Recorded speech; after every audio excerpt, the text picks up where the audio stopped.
Алматы облысы, Талдықорған қаласы, Мойнақ ауылындағы номер 20 орта мектебінің 6 сынып оқушысы Теңдік Әлия.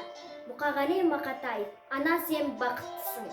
Ана, сен бақыттысың, жыламағың, жай түсіп, жатқанда да құламадың.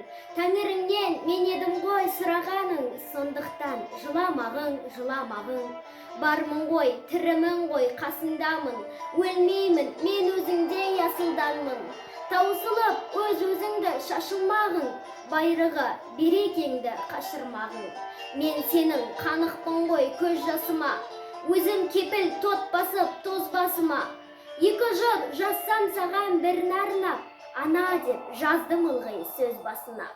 Тәңірім кеше көрсін кесірімді, аспанға жазсам сенің есіміңді. Ана, сен бақыттысың, тербете бер, Құба таудан иілген бесігімді. Назарларыңызға рахмет.